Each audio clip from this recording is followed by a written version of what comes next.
ते शतकोटी रामायण येते आपण शक्य कोणा येते अपुरते मी दिला कथा जनार्दन स्वयंवदली.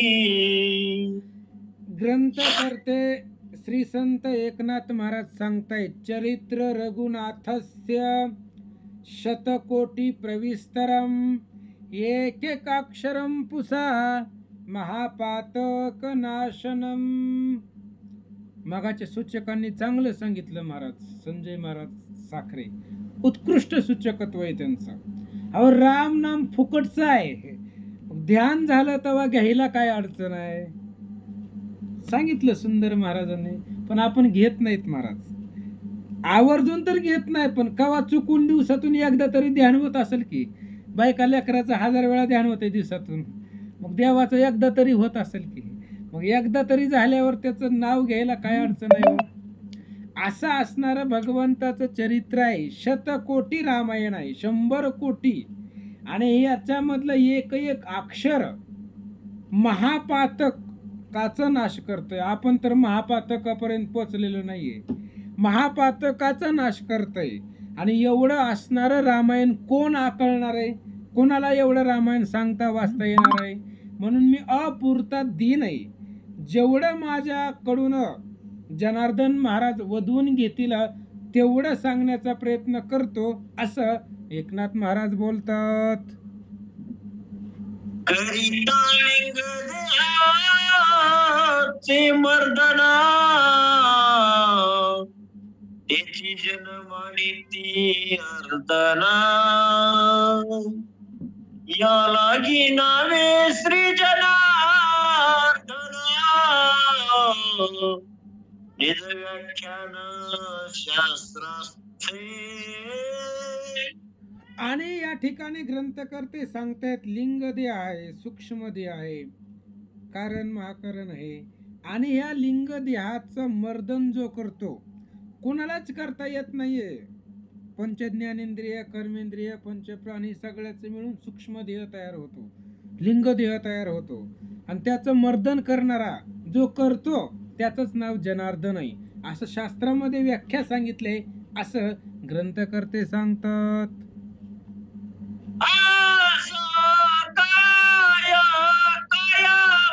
शास्त्रास्ते मुख्य श्री राम त्याची श्रवण मनन करावे ग्रंथे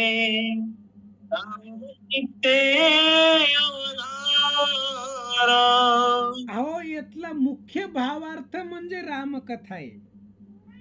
रामकथा मुख्य आहे इथं. बाकीचं शास्त्र सांगायची काय गरज आहे हो, शास्त्र सांगत बसायचं नाहीये, इथं मुख्य रामकथा आहे. आणि मग अशी ओवी येऊन गेली, श्रीराम कथेची नवाळी शेषवंदी स्वय पाताळी शिववंदी प्रेम समेळी कथा भूतळी जगदुद्धार.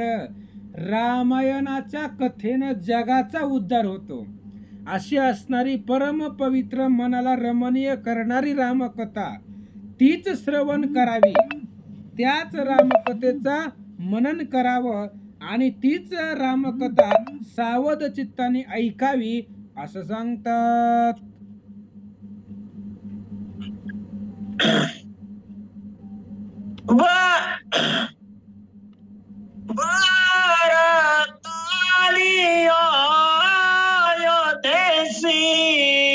मागे श्रीराम वनवासी काय वर्तले के दिवसी ते कथेसी. आता रामायणाच्या कथेला सुरुवात केली महाराज. काय झालं होतं, अयोध्याकांडाची सांगता काल झाली. त्याच्यामध्ये असं सांगितलं की भरत आला होता. कुठं आला होता, रामचंद्रांना भेटायला आला, रामाचं दर्शन घेतलं. भरत अयोध्येला गेला इकडे रामचंद्र वनवासामध्ये असताना एक दिवस काय घडलं लक्ष देऊन ऐका.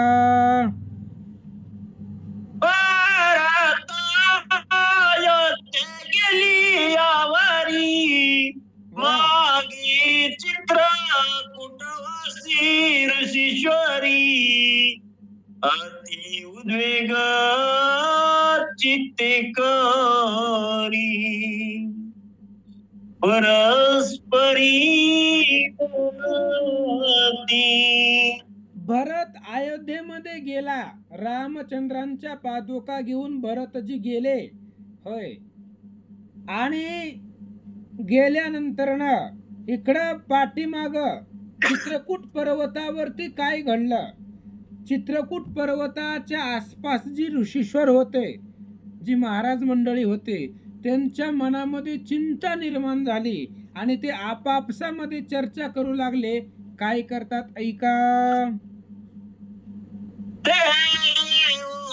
श्रीराम प्रती कोणाओने आकुज बुजती ते देखोनी श्री रघुपती साशंकिता चित्ती झाला. आणि ती ऋषी लोक आली. ऋषी लोक आल्यानंतर आपापसामध्ये चर्चा करू लागली. रामचंद्राच्या जवळ आली सगळी ऋषी मंडळी आणि रामाला खुणावून कोणी डोळ्यानं बोलू लागलं, खुणावून रामाला बोलू लागलं. रामानं पाहिलं यांच्या मनामध्ये काहीतरी आहे, पण ऋषींना डायरेक्ट बोलता येत नाही तुम्ही इथून निघून जावा म्हणून. महाराजाला तीच म्हणायचं होतं की तुम्ही आमच्यापाशी राहू नका, पण डायरेक्ट बोलता येत नसल्यामुळं रामचंद्राच्या मनामध्ये थोडं साशंकित मन झालं. काय होतं ऐका. भरत आला होता सैन्यसी काही उपद्रव झाला ऋषीसी किंवा काही मज पासी अर्धमासी देखिले. आणि रामचंद्रांनी विचार केला ही ऋषीच्या डोक्यामध्ये काय विचार चालू आहे. कालचीच गोष्ट आहे, भरत सैन्य घेऊन आला होता आणि एवढं सैन्य भरताने आणलं होतं, अयोध्येत कुणीच राहिलं नव्हतं. आणि एवढं मोठं सैन्य घेऊन आल्यामुळं त्या सैन्यामुळं ह्या ऋषींना काही अडचण आली का, ऋषींना काही त्रास झाला का, काही त्यांना दुःख झालं का, किंवा मी इथं राहिलो चित्रकूट पर्वतावरती आणि माझ्यापासून काही अधर्म ह्या ऋषी लोकांनी पाहिलाय का, असा विचार रामचंद्र मनामध्ये करतात. अथवा लक्ष्मी मने यासी काही दिदले अपमानासी किंवा काही सीते पासी अर्धमासी देखिले. आणि मग रामचंद्राच्या मनामध्ये विचार आले की बाबा ऋषी साशंकित आहेत, ऋषीच्या मनामध्ये काहीतरी विचार आहे. मग आमच्याकडून काही चुकलंय का, होय माझ्याकडून मी चुकीचं वागताना ऋषीनं कधी बघितलंय का, किंवा सीता आहे माझ्या बरोबर, सीतेनं कडून अधर्म झालेला ह्या ऋषी लोकांनी पाहिलाय का, लक्ष्मणाकडून काही चुकलंय का, किंवा कोणी यांचा अपमान केलाय का, अशा प्रकारचा विचार रामचंद्र करू लागले म्हणतात.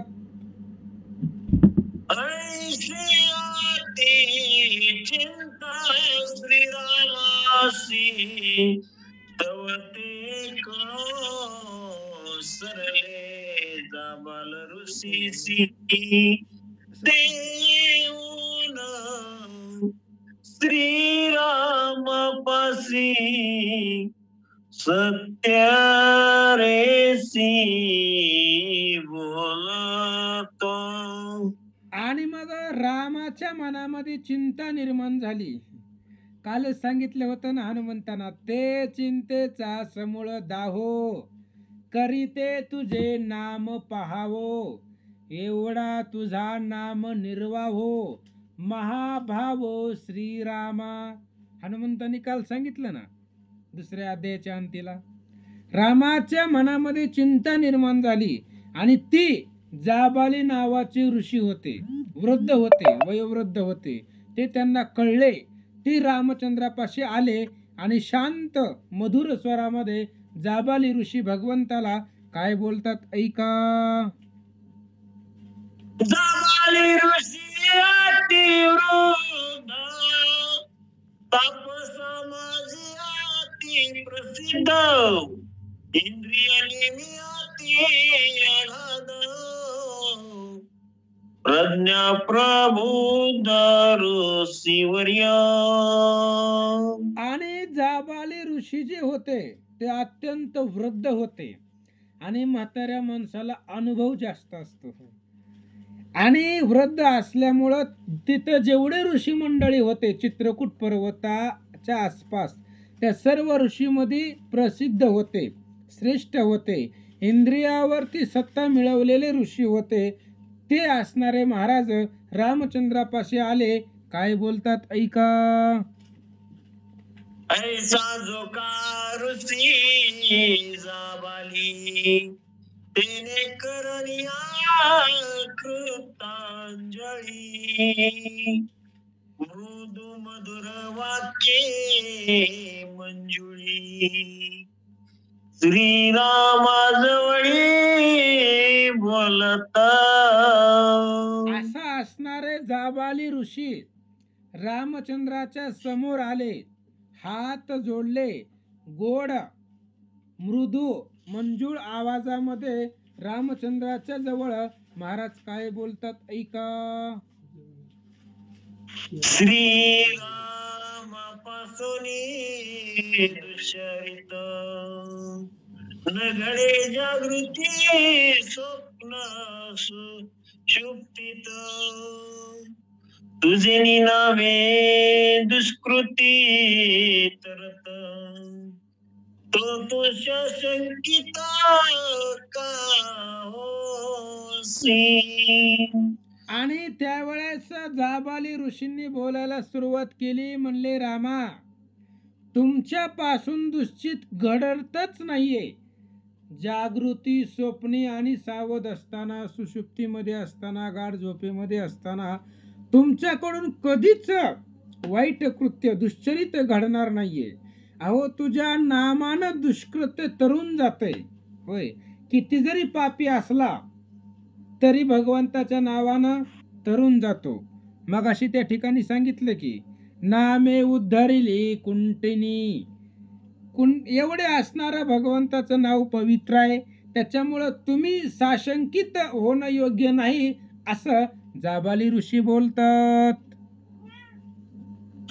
तुझे निमुख चंद्र निष्कळंक, तुझे देखता श्रीमुख, कोटी जन्माचे हरे दुःख, परम सुख कोणाटे. आणि मग त्यावेळेस त्यांनी सांगितलं की बाबा, तुमच्यापासून कधीच जो चंद्र आहे, चंद्राला सुद्धा कलंक आहे, आणि कलंकित झालेला चंद्र तुमच्या असणाऱ्या नखाच्या ठिकाणी जळला गेला आणि तिथं तो निष्कलंक झाला. असं असणारं तुमचं मुख आहे. होय, सुंदर असणारं त्या ठिकाणी तुमचं मुख आहे. आणि ते मुख जर पाहिलं तर कोटी जन्माचं दुःख संपतं आणि परम सुख प्राप्त होतं. रामचंद्राचं, देवाचं मुख पाहणं हे संतासाठी सुख आहे. तुका म्हणे, माझे हेची सर्व सुख, पाहीन श्रीमुख आवडीने. रामचंद्राचं मुख पाहणं हेच संताचं सुख आहे. आणि तुमचं मुख पाहिल्यानंतर ना अनंत जन्माचं दुःख त्या ठिकाणी निरसलं जातं, अनंत जन्माचं दुःख संपलं जातं. अशा प्रकारचा मुखचंद्र तुमचा आहे असं जाबाली ऋषी बोलतात. लक्ष्मणापासून अनुचित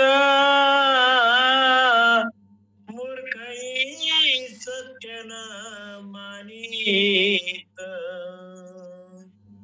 तुझिया भक्तापासून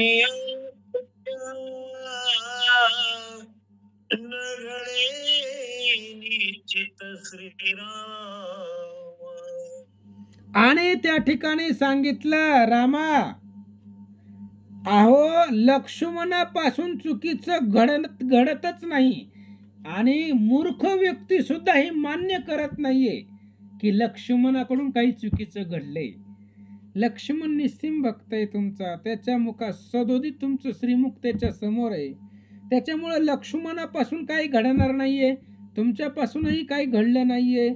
तुझ्या भक्तापासून कधीच वाईट कृत्य घडत नाहीये, घडणारच नाहीये असं महाराज बोलतात. निज भक्ताची अनुचित ते तू करीसी अति पुनीत, प्रल्हादे करंगात कीर्ती लोकांत ती पावना. आणि जाबाली ऋषी सांगतायत की रामा तुमच्या भक्ताकडून अनुचित कृत्य कधीच घडत नाही. जरी त्याच्याकडून ते कृत्य घडलं तरी सुद्धा ते तू पुनीत करतोय. म्हणजे उदाहरण देऊन सांगितलं, प्रल्हादानं बापाला मारवलं तरी सुद्धा प्रल्हादाला वंदनीयत्व केलं. प्रल्हादाची कीर्ती तिन्ही लोकांमध्ये तू पावन केली असं ग्रंथकर्ते सांगतात. प्रल्हादाचा पितृघात वंदे केला त्रैलोक्यात, जे निज मायेचा करीती अंत, ते अत्याप्त मानिसी.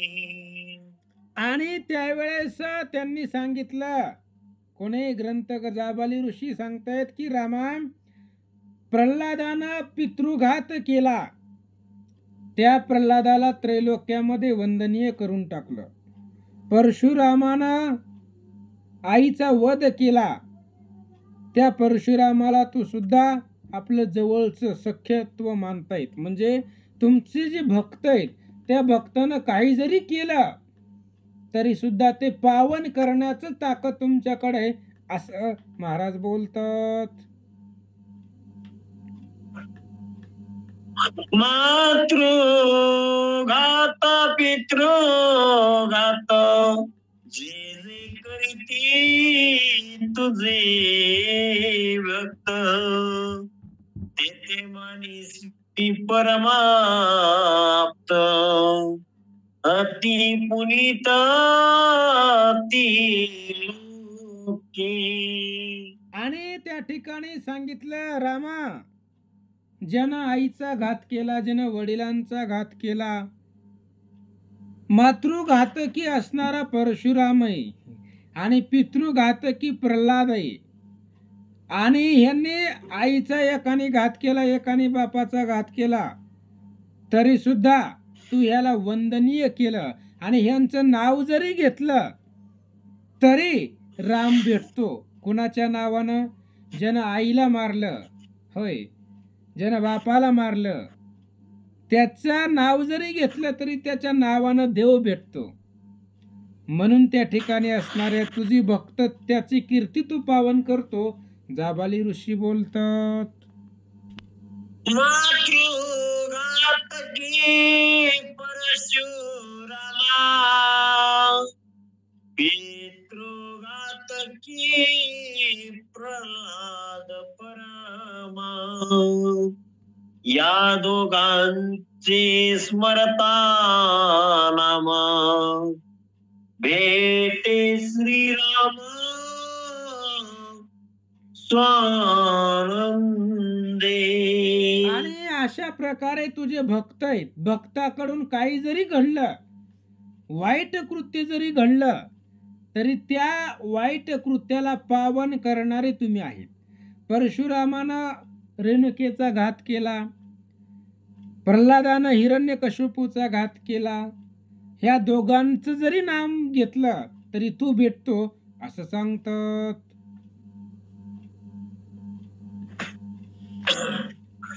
प्रल्हाद भक्त मुकुटा मनी पढविला प्रात स्मरणी.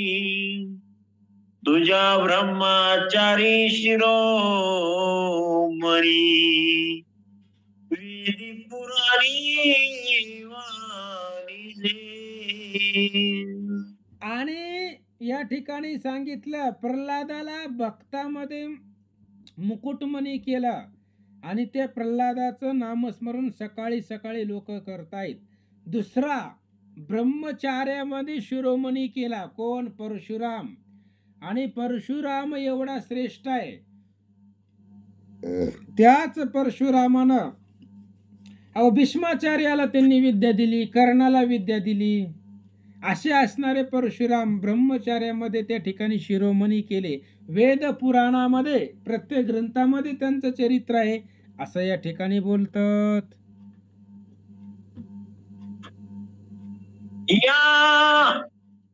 याहुनी सौमित्र परम भक्त सखानी अति पुनित यापासूनी अनुचित न घडे निश्चित श्रीराम. आणि याच्यापेक्षा सुद्धा आता जे भक्त सांगितले गेले त्यापेक्षा सुद्धा अत्यंत जवळचा तुझा भक्त असणारा कोण आहे? लक्ष्मण आहे. सखा आहे, अत्यंत पुण्यवान आहे तो लक्ष्मण.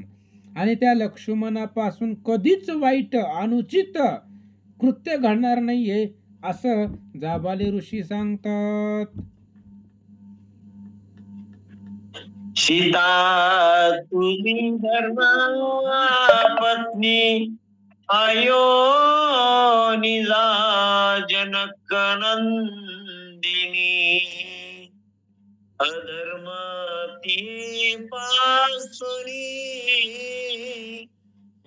जागृती स्वप्नी घडेना. आणि मग त्या ठिकाणी सांगितलं सीता तुझी धर्मपत्नी. अहो सीता तर तुमची पत्नी आहे आणि नवऱ्याचं मान राखावा, नवऱ्याची इज्जत राखावी प्रत्येक स्त्रीचं कर्तव्य असतं. त्याच्यामुळं सीता तुमची पत्नी आहे, अयोनिजा आहे, जनक राजाची मुलगी आहे. आणि त्या सीतेपासून अधर्म कधीच घडणार नाहीये. स्त्रीनं जर अधर्म केला तर स्त्रीला कोणी नावं ठेवत नाही, दोष डायरेक्ट नवऱ्याकडे जातो. स्त्रीनं कसं बी वागू द्या, त्या स्त्रीकडे बोट दाखवत नाही, तिच्या नवऱ्याकडे दाखवत आहे. तसं सीता तुमची धर्मपत्नी आहे आणि तुमची पत्नी असल्यामुळं ती कधीच तिच्यापासून अधर्म घडणार नाहीये.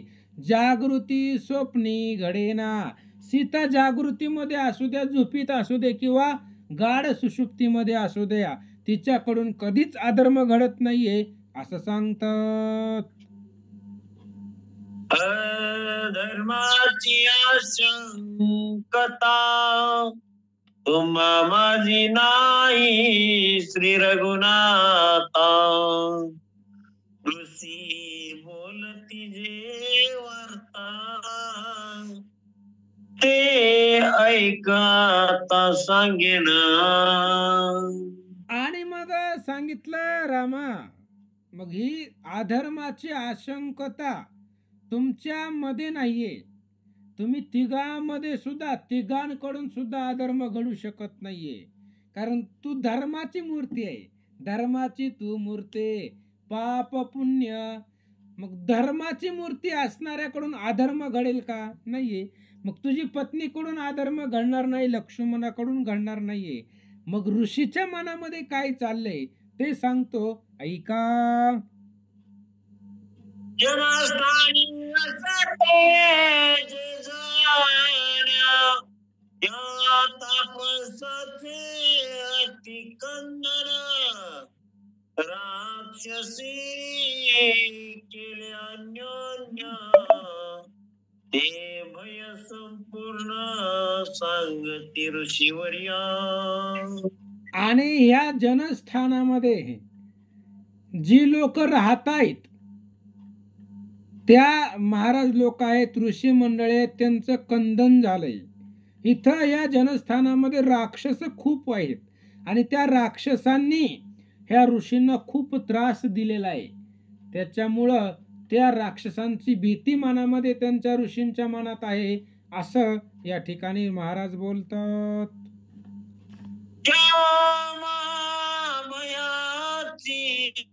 वार्ता ऋषी शंकले तुझ सांगता, मज हाती ती कथा सांगविली. आणि त्यावेळेस जाबाली ऋषी बोलतायत की रामा, मग ह्या ऋषींना भीती कशाची आहे? ऋषी तुला पाहिल्यानंतर ना काय ऋषींच्या मनामध्ये शंका आली ती मला सांगितले. डायरेक्ट ऋषींना तुम्हाला बोलता येत नाही, तुम्हाला बोलायला ते घाबरतायत, त्याच्यामुळं मला सांगितलं आणि मग मी आता तुम्हाला त्यांची भीतीची कथा सांगतो, ऐका.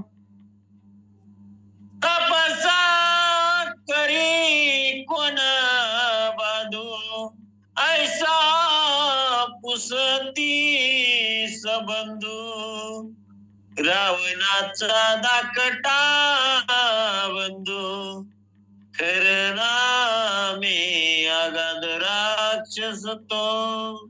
आणि जाबाली ऋषींनी सांगितलं, रामा, जर तुम्हाला असं वाटत असेल की महाराज लोकाला कोण कोण त्रास देतंय नावं सांग मला. ऋषी मंडळीला कोणापासून त्रास आहे, कोणाची भीती आहे, असं जर तुम्ही विचारलं तर रावणाचा धाकटा बंधू, रावणाचा लहान भाऊ, त्याचं नाव खर आहे आणि तो या जनस्थानामध्ये राहतो, आघात बलवान तो राक्षस आहे, असं जाबाली ऋषी बोलतात. त्रिशिला आणि खरा दूषणा, हे तिघे बंधू सखे जाणा, 14 सहस्र रक्षस सैन्य जनस्थानी वैसविले. आणि त्रिशरा आणि खर दूषण हे 3 राक्षस आहेत. बघा नाव तर कसले आहेत महाराज. त्रिशरा 3 तोंडाचं, खर म्हणजे तर गाढव प्रसिद्धच आहे, दूषण म्हणजे वाईट. अशा प्रकारचे ही राक्षस तिघेजण सख्खे भाऊ आहेत आणि 14,000 राक्षस सैन्य घेऊन या जनस्थानाच्या ठिकाणी राहतात, असं जाबाली ऋषी भगवंताला सांगतात. राक्षसा मेरे भयभीत, तुझा श्रम करणी येता, ऋषी राहिले समस्त, त्या राक्षसांता श्रीराम. आणि त्या राक्षसांना भिवून ऋषी इथं राहिले होते. कुठं? तुझ्यापाशी राहिले होते, तुमच्या आश्रयाखाली राहिलेले होते. आणि मग जनस्थानामध्ये ज्यावेळेस ऋषी तुमच्या आश्रयाखाली राहिले त्यावेळेस ऋषींना वाटलं होतं की राम राक्षसांना मारील, असं त्यांच्या मनामध्ये त्या ठिकाणी निर्धार होता. पण एक नवीन वार्ता आली. कोणती? वाचा. पर्याजी आली असे नवी वार्ता, तेने भय भारी ऋषी ते समजता, तुझ सांडोनी श्री रघुनाथा, आणि का पर्वत जाऊ पाहती. आणि रामा कालच एक नवीन घटना घडले, म्हणले एक नवीन वार्ता ऋषींच्या मुखामध्ये असे आले, त्याच्यामुळं ऋषी लय घाबरलेत. काय नवीन वार्ता आले? असं ऋषींच्या मनामध्ये आलंय की ऋषींना वाटायला लागलंय रामाला सोडून जावं, राम जिथं आहे तिथं आपण जायचं नाही, याच्यामुळं आपल्या जीवाला धोका आहे, म्हणून आपण दुसऱ्या पर्वतावरती जाऊ असा विचार ऋषींच्या मनामध्ये आहे, असं जाबाली ऋषी सांगतात. राक्षस खरा प्रती सांगत श्रीरामासवे ऋषी समस्त राहिले चित्रकुटात तो सोये येत येऊ इच्छी. आणि ऋषी लोकांनी त्या राक्षसांचं बोलणं ऐकलंय. राक्षस खर नावाच्या राक्षसाला सांगत होते की रामाबरोबर अनेक ऋषी आहेत आणि तो राम इथं चित्रकूट पर्वतामध्ये राहिलाय आणि म्हणून ते रामाला मारायला ही सगळे राक्षस इथं येतील असा विचार, याची भीती ऋषीच्या मनामध्ये आहे असं सांगतात. सैन्य बंधू तिघे जण रातो राती गाला घालून मारुनी राम लक्ष्मण सीता पण नेऊपती. आणि ती तिघजण भाऊ आहेत, त्या तिघांच्या मनामध्ये असा विचार आहे की रात्रीच जायचं, अचानक अटॅक करायचा, राम लक्ष्मणाला मारायचं आणि सीतेला घेऊन जायचं, असं त्या राक्षसांच्या मनामध्ये विचार आहे. मग रात्रीच ते घालणार आहेत, पण रात्रीच्या राक्षसांना दिसतं म्हणून त्यांना निशाचर म्हणतायत, पण रामाला सुद्धा रात्री दिसतं. अंधारी देखना श्रीराम, अंधारामध्ये सुद्धा रामाला दिसतं महाराज, आपल्याला दिसत नाही पण रामाला दिसतं. पण ही ऋषी लोकांच्या लक्षामध्ये येत नाही. तर आता अजून जावली ऋषी भगवान श्रीरामचंद्राला काय काय सांगतील, याच्यावरती रामचंद्र काय मार्ग काढतायत, उद्याच्या प्रसंगामध्ये सुंदर निरूपण आहे, ऐका. पुंडलिक वरधारी श्री ज्ञानदेव तुकाराम.